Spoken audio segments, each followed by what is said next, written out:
P.T. Clifford Son 2056 was built by Henry Kirk Porter in Pittsburgh, Pennsylvania in 1925 and is the 2056th steam locomotive built by that factory and is an 040T four-wheeler type steam locomotive.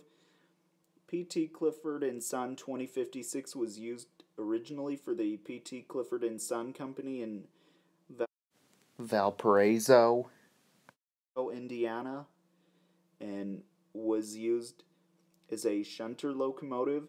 Later, the locomotive was in a state of disrepairs and then later got sold to H.B. Graham in Gladstone, Illinois.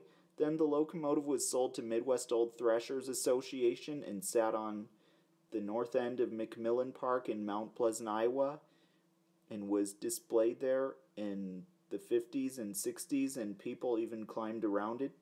Then later on, the locomotive was sold to Kim Graham.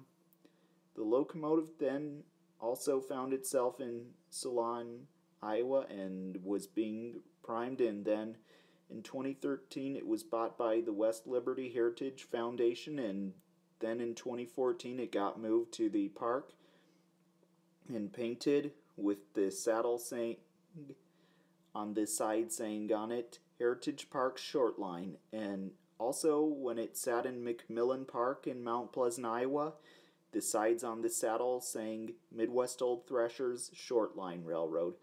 Also today the locomotive is preserved at Heritage Park in West Liberty, Iowa, at the West Liberty Depot Museum in Heritage Park in West Liberty, Iowa, where it is today.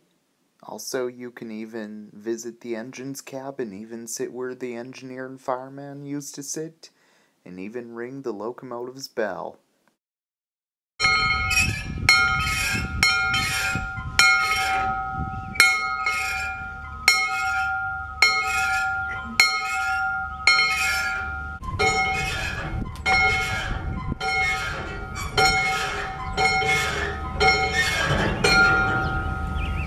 And that's how it's done.